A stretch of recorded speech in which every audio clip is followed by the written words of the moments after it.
Saturation तक पहुंचने का मतलब होता है भेदभाव की सारी गुंजाइशें खत्म करना। जब डिस्क्रिमिनेशन रहता है तब करप्शन को भी संभावना मिलती है। कोई कहेगा मुझे जल्दी दो, तो कहता है इतना दोगे तो दूंगा, लेकिन 100% जाना है तो उसको विश्वास होता है भले इस महीने मुझे नहीं पहुंचा, 3 महीने के बाद पहुंचेगा, लेकिन पहुंचेगा, विश्वास बढ़ता है। ये तुष्टीकरण की आशंकाओं को समाप्त कर देता है। फलानी जाति को मिलेगा, फलाने परिवार को मिलेगा, फलाने गांव को मिलेगा, फलानी बिरादरी को मिलेगा, फलाने पंथ संप्रदाय वालों को मिलेगा, ये सारी तुष्टीकरण की आशंकाओं को खत्म कर देता है। स्वार्थ के आधार पर लाभ पहुंचाने की प्रवृत्ति को पूरी तरह खत्म कर देता है और समाज के आखिरी व्यक्ति को, जो आखिरी पंक्ति में खड़ा हुआ व्यक्ति है और महात्मा गांधी जिसकी हमेशा वकालत करते थे, उसके अधिकारों की रक्षा इसके अंदर समाहित होती है और हम उसको सुनिश्चित करते हैं। और सबका साथ सबका विकास, ये मतलब यही है कि 100% उनके हकों को पहुंचाना। जब सरकार की मशीनरी का लक्ष्य हर पात्र व्यक्ति तक पहुंचने का हो तो भेदभाव, पक्षपात टिक ही नहीं सकता। इसलिए हमारा ये 100% सेवा अभियान, सोशल जस्टिस, सामाजिक न्याय, इसका बहुत बड़ा सशक्त माध्यम है। यही सामाजिक न्याय की असली गारंटी है। यही सच्ची पंथ निरपेक्षता है, यही सच्चा सेकुलरिज्म है। हम देश को विकास का ये मॉडल दे रहे हैं जिसमें हितधारक सबको उनके हक मिले। देश हमारे साथ है। कांग्रेस को बार बार देश नकार रहा है, लेकिन कांग्रेस और उसके साथी अपनी साजिशों से बाज नहीं आते हैं और जनता ये देख भी रही है और उनको हर मौके पर सजा भी देती रही। आदरणीय सभापति जी, हमारे देश की आजादी में 1857 से लेकर के स्वतंत्र संग्राम का कोई भी दशक उठा लीजिए, हिंदुस्तान का कोई भी भूभाग उठा लीजिए, मेरे देश की आजादी की लड़ाई में मेरे देश के आदिवासियों का योगदान स्वर्णिम पृष्ठ से भरा पड़ा हुआ है। गर्व होता है देश को कि मेरे आदिवासी भाइयों ने आजादी के महात्म्य को समझा था, लेकिन दशकों तक मेरे आदिवासी भाई विकास से वंचित रहे और विश्वास का सेतु तो कभी बन ही नहीं पाया। आशंकाओं से भरी हुई व्यवस्था बनी और उन नौजवानों के मन में बार बार सरकारों के लिए सवाल उठते चले गए, लेकिन उन्होंने सही नियत से काम किया होता, नेक नियत से काम किया होता, आदिवासियों के कल्याण के प्रति समर्पण भाव से काम किया होता, तो आज 21वीं सदी के तीसरे दशक में मुझे इतनी मेहनत नहीं करनी पड़ती, लेकिन उन्होंने नहीं किया।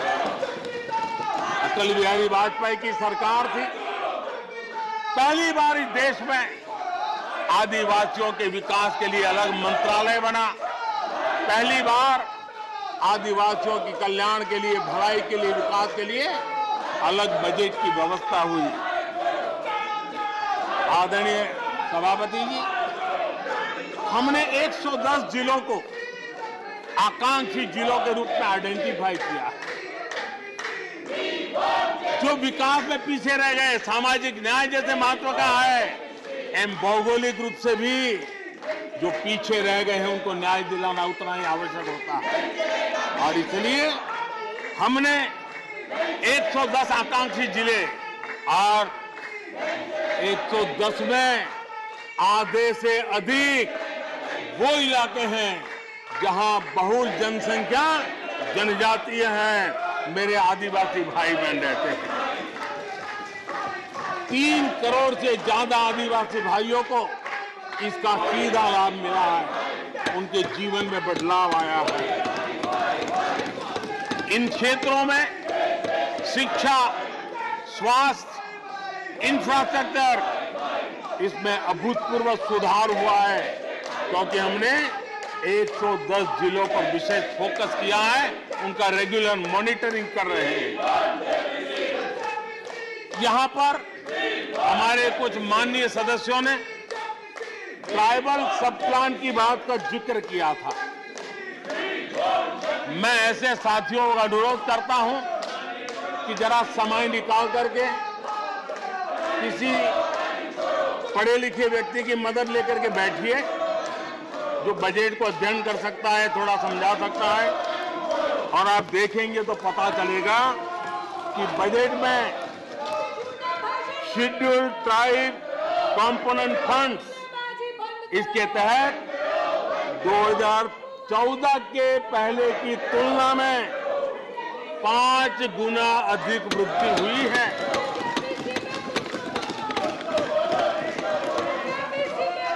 आदरणीय सभापति जी, 2014 के पहले जब उनकी सरकार थी, तब एलोकेशन 20-25 हजार करोड़ रुपए के आसपास रहता था। बहुत पुरानी बात नहीं है, सिर्फ 20-25 हजार करोड़ रुपए। आज यहां आकर के गीत गा रहे हैं।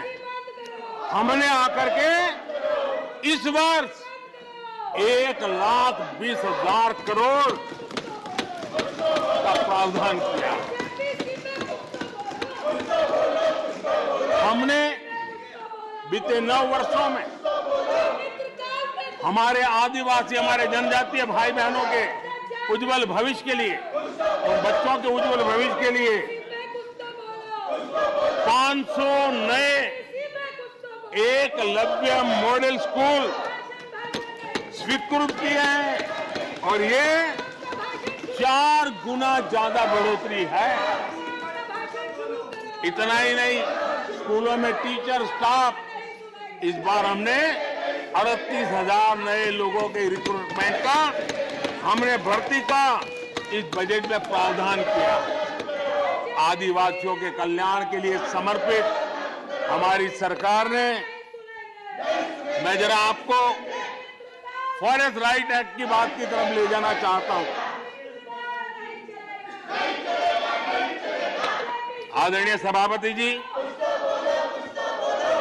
देश आजाद होने से लेकर हमारे आने से पहले 2014 के पहले आदिवासी परिवारों को 14 लाख जमीन के पट्टे दिए गए। पिछले 7-8 वर्षों में हमने 7 लाख नए पट्टे दिए। यह अभूतपूर्व काम हुआ है। हमारे आने से पहले 23,000 सामुदायिक पट्टे दिए गए थे, 23,000। हमारे आने के बाद 80,000 से अधिक सामुदायिक पट्टे दिए गए हैं। लिप सिंपैथी बता करके आदिवासियों की भावनाओं के साथ खेलने के बजाय अगर कुछ किया होता तो आज मुझे इतनी मेहनत न करनी पड़ती और ये काम पहले आराम से हो जाता, लेकिन ये उनकी प्रायोरिटी में नहीं था। आदरणीय सभापति जी, इनकी अर्थनीति, उनकी समाज नीति, उनकी राजनीति वोट बैंक के आधार पर ही चलती रही और उसके कारण समाज की जो बेसिक ताकत होती है, स्वरोजगार के कारण देश की आर्थिक गतिविधि बढ़ाने वाला जो सामर्थ्य होता है, इन्होंने हमेशा नजरअंदाज कर दिया। उनको वो इतने छोटे लगते थे, इतने बिखरे हुए लगते थे तो उसका उनको कोई मूल्य ही नहीं था। जो छोटे छोटे काम में जुड़े हुए, जो स्वरोजगार के ऊपर समाज पर बोझ बने बिना समाज में कुछ न कुछ वैल्यू एडिशन करते हैं, उनके प्रति दुर्लक्ष्य किया गया। छोटे काम में जुटे इन करोड़ों लोगों को भुला दिया गया। मुझे गर्व है कि मेरी सरकार ने रेहड़ी वाले, ठेले वाले, फुटपाथ पर व्यापार करने वाले लोगों की सुन ले, ब्याज के चक्कर में जिनके जीवन तबाह हो जाते थे, दिन भर का पसीना ब्याज खोरों के घर जाकर के चुकाना पड़ता था, उन गरीबों की चिंता हमने की, उन रेहड़ी ठेले पटरी वालों की चिंता हमने की। और आदरणीय सभापति जी, हमने इतना ही नहीं, हमारे विश्वकर्मा समुदाय जो समाज निर्माण के अंदर एक भूमिका देते हैं, जो अपने हाथ से औजार की मदद से कुछ न कुछ सृजन करते रहते हैं, समाज की आवश्यकताओं की बहुत बड़ी मात्रा में पूर्ति करते हैं। चाहे हमारा बंजारा समुदाय हो, चाहे हमारे गुमंत जाति के लोग हैं, हमने उनकी चिंता करने का काम किया है।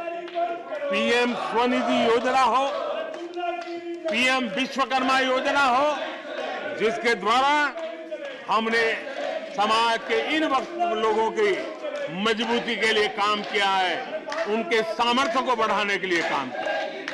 आदरणीय सभापति जी, आप तो स्वयं किसान पुत्र हैं। इस देश के किसानों के साथ क्या बीती है, ऊपर के कुछ एक वर्ग को संभाल लेना और उन्हीं से अपनी राजनीति चलाए रखना, यही सिलसिला चला। इस देश की कृषि की सच्ची ताकत छोटे किसानों में है। 1 एकड़ 2 एकड़ भूमि का वो बड़ा मुश्किल से 80-85% इस देश का ये वर्ग है। इन छोटे किसान उपेक्षित थे, उनकी आवाज कोई सुनने वाला नहीं था। हमारी सरकार ने छोटे किसानों पर ध्यान केंद्रित किया, छोटे किसानों को फॉर्मल बैंकिंग के साथ जोड़ा। आज साल में 3 बार सीधे पीएम किसान सम्मान निधि छोटे किसान के खाते में जमा होती है। इतना ही नहीं, हमने पशुपालकों को भी बैंकों से जोड़ा, हमने मछुआरों को बैंकों से जोड़ा और उनको ब्याज में रियायत दे करके उनके आर्थिक सामर्थ्य को बढ़ाया ताकि वो अपना व्यवसाय विकसित कर सके, अपने क्रॉप पैटर्न को बदल सके, अपने उत्पादित किए हुए माल को रोक करके उचित दाम मिलने पर बाजार में ले जा सके, उस दिशा में हमने काम किया। आदरणीय सभापति जी, हम जानते हैं हमारे देश के बहुत सारे किसान ऐसे हैं कि जो बरसाती पानी पर उनको गुजारा करना पड़ता है। सिंचाई की व्यवस्था ये पिछली सरकारों ने की नहीं। हमने और देखा है कि ये छोटे किसान पानी बरसाती के भरोसे जीने वाले, मोटे अनाज की खेती करते हैं, पानी होता नहीं है। ये मोटे अनाज की खेती करने वाले किसानों को हमने विशेष स्थान दिया। हमने यूएन को लिखा कि मिलेट ईयर मनाइए, दुनिया में भारत के मोटे अनाज की एक ब्रांडिंग बने, मार्केटिंग बने और उसके सुविचारित रूप से अब उस मोटे अनाज को श्री अन्न के रूप में, जैसे श्रीफल का महात्मा है, वैसे ही श्री अन्न का महात्मा बने और छोटे किसान जो पैदावार करते हैं उनको उचित दाम मिले, ग्लोबल मार्केट मिले, देश में क्रॉप पैटर्न में परिवर्तन आए। और इतना ही नहीं, ये मिलेट सुपरफूड है, पोषण के लिए बहुत बड़ी ताकत है। हमारे देश के नई पीढ़ी को पोषण की समस्या के समाधान में भी ये काम आए, जो मेरे छोटे किसान को भी मजबूत करे। हमने फर्टिलाइजर में भी अनेक नए विकल्प डेवलप किए हैं, उसका भी लाभ मिल रहा है। आदरणीय सभापति जी,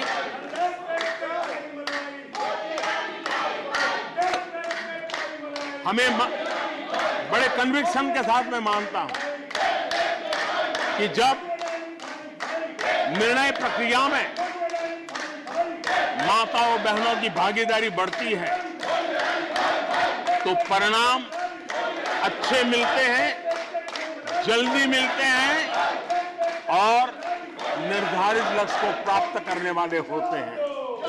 और इसलिए माता बहनों की भागीदारी बढ़े, वे निर्णय प्रक्रिया में हमारे साथ जुड़े, उस दिशा में महिला सशक्तिकरण को लेकर के, महिलाओं के नेतृत्व के विकास के लिए हमारी सरकार ने प्राथमिकता दी है। सदन में हमारे एक माननीय सदस्य ने कहा कि महिलाओं को टॉयलेट देने से क्या महिलाओं का विकास हो जाएगा? हो सकता है उनका ध्यान सिर्फ टॉयलेट पे गया हो, वो उनकी कठिनाई होगी, लेकिन मैं जरा बताना चाहता हूं, मुझे इस बात का गर्व है और मैं गर्व अनुभव करता हूं क्योंकि मैं राज्य में रह करके आया हूं, मैंने गांव में जिंदगी गुजार के आया हूं। मुझे गर्व है कि 11 करोड़ शौचालय बना करके मैंने मेरी माताओं बहनों को इज्जत कर दिया है। मुझे इस बात का गर्व है। हमारी माताओं बहनों, हमारी बेटियों के जीवन चक्र की तरफ जरा नजर करें। हमारी सरकार माताओं बहनों के सशक्तिकरण के लिए कितनी संवेदनशील है, उसकी तरफ मैं जरा ध्यान आकर्षित करना चाहता हूं। और जिनको सिर्फ टॉयलेट पे ही सोच अटक गई थी, वो जरा कान खुल करके सुने, ताकि आगे जाकर ये बताने में उनको सुविधा होगी। गर्भावस्था के दौरान शिशु को पौष्टिक खाना मिले, इसके लिए हमने मातृ वंदना योजना चलाई और इसके लिए प्रेगनेंसी के समय महिला के बैंक खाते में सीधा पैसा जाए, ताकि उसको पोषण से उसके गर्भ में जो बच्चा है उसके स्वास्थ्य को भी लाभ हो। हमारे यहाँ माता मृत्यु दर, शिशु मृत्यु दर, इस गंभीर समस्या से मुक्ति का एक उपाय इंस्टीट्यूशनल डिलीवरी, हमारे गरीब से गरीब मां की इंस्टीट्यूशनल डिलीवरी हो, शिशु का जन्म अस्पताल में हो, इसके लिए हमने धन भी खर्च करना तय किया और व्यापक अभियान भी चलाया और उसके सुफल दिखाई भी दे रहे हैं। हम जानते हैं किसी न किसी मानसिक विकृति के कारण बेटियों को मां के कोख में ही मारने की प्रवृत्ति बढ़ गई थी। ये समाज के लिए कलंक था। हमने बेटी बचाओ अभियान चलाया और आज मुझे खुशी है कि बेटे जन्म लेते हैं, उसकी तुलना में बेटियों की संख्या बढ़ रही है। ये हमारे लिए संतोष का विषय है। हमने बेटियों की रक्षा का काम किया है।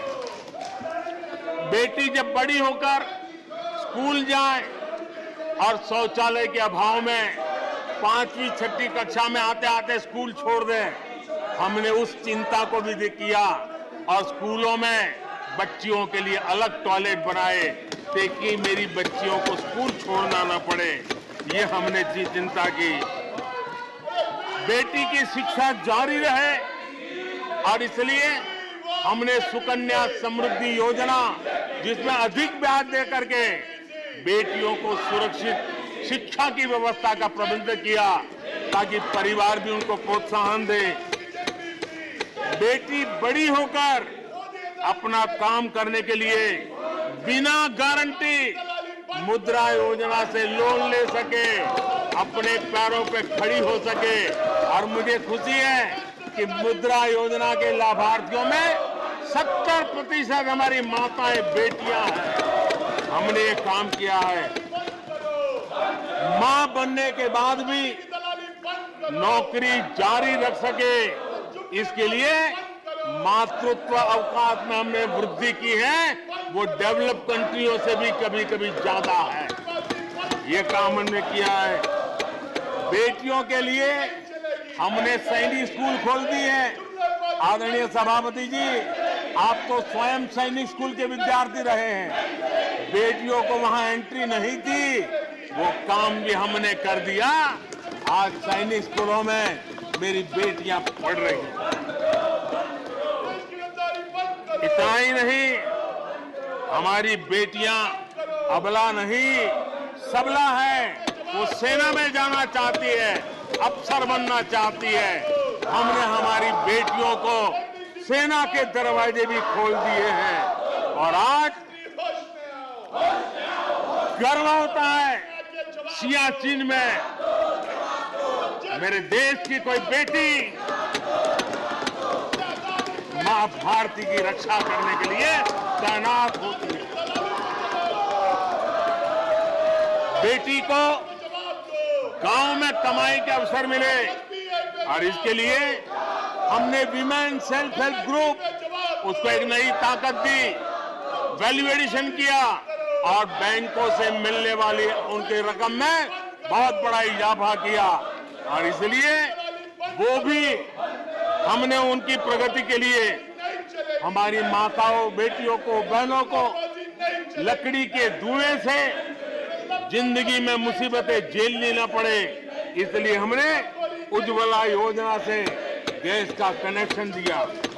हमारी माताओं, बहनों को, बेटियों को पीने का पानी के लिए जूझना न पड़े, 2-2, 4-4 किलोमीटर तक जाना न पड़े।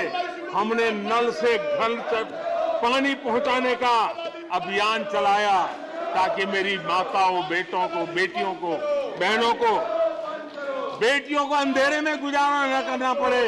इसलिए हमने सौभाग्य योजना से ऐसे गरीब परिवारों तक बिजली पहुंचाई। बेटी, मां, बहन कितनी ही गंभीर बीमारी हो, लेकिन कभी बताती नहीं है। उसको चिंता रहती है कि कहीं बच्चों पे कर्ज हो जाएगा, परिवार पर बोझ हो जाएगा। वो पीड़ा सहती है, लेकिन अपने बच्चों को अपनी बीमारी के विषय में नहीं बताती है। उन माताओं, बहनों को आयुष्मान कार्ड दे करके अस्पताल में बड़ी से बड़ी बीमारी से मुक्ति का रास्ता हमने खोल दिया है। आदरणीय सभापति जी, बेटी का संपत्ति पर अधिकार हो, इसलिए हमने सरकार की तरफ से जो आवाज देते हैं उसमें बेटी के राइट को निश्चित किया, उसके नाम पर प्रॉपर्टी करने का काम किया। हमने महिला सशक्तिकरण के लिए हमारी माताओं, बहनों को जो भी छोटी मोटी बचत कर लें, मुसीबत झेल करके बचत करना माताओं, बहनों का स्वभाव होता है, और वो घर में अनाज के डिब्बे में पैसे रख करके गुजारा करती है। उस मुसीबत में निकाल के हमने उसको जनधन के खाते दे दिए, बैंक में पैसा जमा करे, इसकी व्यवस्था कर दी। और आदरणीय सभापति जी, इस बजट सत्र के लिए तो गर्व की बात है कि बजट सत्र का प्रारंभ महिला राष्ट्रपति के द्वारा होता है, और बजट सत्र का विधिवत प्रारंभ महिला वित्त मंत्री के अवसर पर होता है। देश में ऐसा संयोग पहले कभी नहीं आया जो आज आया है, और हमारा तो प्रयास रहेगा कि ऐसे शुभ अवसर आगे भी देखने को मिले।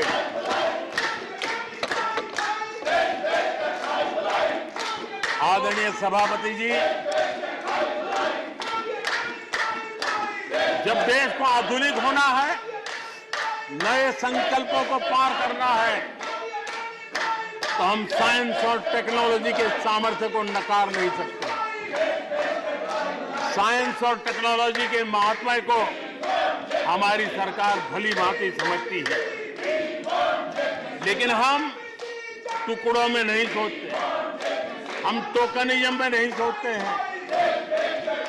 हम साइंस और टेक्नोलॉजी की तरफ से देश को आगे बढ़ाने के लिए हर दिशा में काम कर रहे हैं, सार्वत्रिक प्रयास कर रहे हैं, अनेकविध इनिशिएटिव ले रहे हैं और इसलिए बचपन में साइंटिफिक टेम्परामेंट डेवलप करने के लिए अटल टिंकरिंग लैब, ये वैज्ञानिक सोच के निर्माण के लिए स्कूल के लेवल पर बच्चों को हमने अवसर दिया।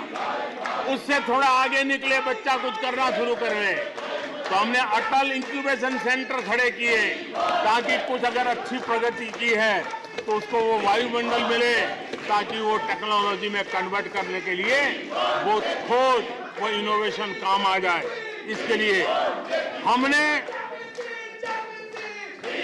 विज्ञान की इस प्रगति का परिणाम, हमने नीतियां बदली।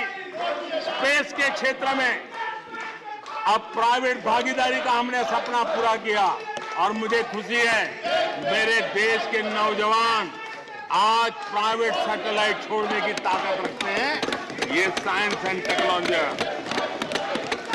आज स्टार्टअप की दुनिया जो मूलतः साइंस और टेक्नोलॉजी से जुड़ी हुई है, उसमें यूनिकॉर्न की संख्या में आज हम दुनिया में तीसरे नंबर पर पहुंच गए हैं। आदरणीय सभापति जी, आज ये देश गर्व करेगा कि सर्वाधिक पेटेंट, इनोवेशन और दुनिया के बाजार में टिकता है पेटेंट, ये सबसे अधिक पेटेंट रजिस्टर करने में आज मेरे देश के नौजवान आगे आ रहे हैं। आदरणीय सभापति जी, आधार की ताकत क्या होती है वो हमारी सरकार ने आके दिखा दिया और आधार से जुड़े हुए जो विद्वान लोग हैं उन्होंने भी कहा है कि आधार के महत्व को, टेक्नोलॉजी के महत्व को 2014 के बाद समझा गया और उसके कारण वो मेहनत अब रंग ला रही है। हमने देखा है कोविड के काल में कोविन प्लेटफॉर्म 200 करोड़ वैक्सीनेशन और सर्टिफिकेट कोविन का आपके मोबाइल पर विदिन ए सेकंड आ जाता है। लेकिन दुनिया को अचंभा तब हुआ कि भारत अपनी वैक्सीन लेकर के आ गया है कोविड में। दुनिया के लोग अपनी वैक्सीन, हमारे यहाँ कोई बहुत बड़ा मार्केट था, बेचने के लिए भांति भांति के प्रेशर करते थे, आर्टिकल लिखे जाते थे, टीवी में इंटरव्यू दिए जाते थे, सेमिनार किए जाते थे।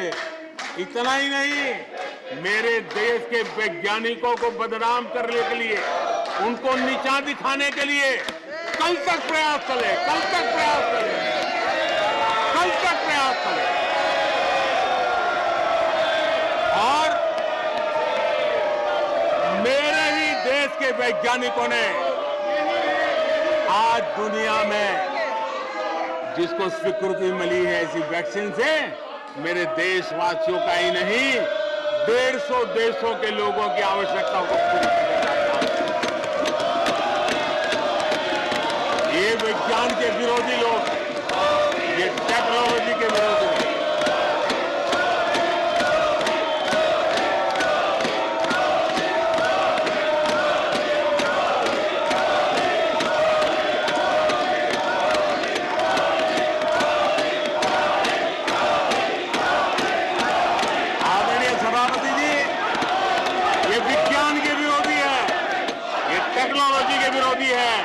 हमारे वैज्ञानिकों को बदनाम करने का कोई मौका नहीं छोड़ते।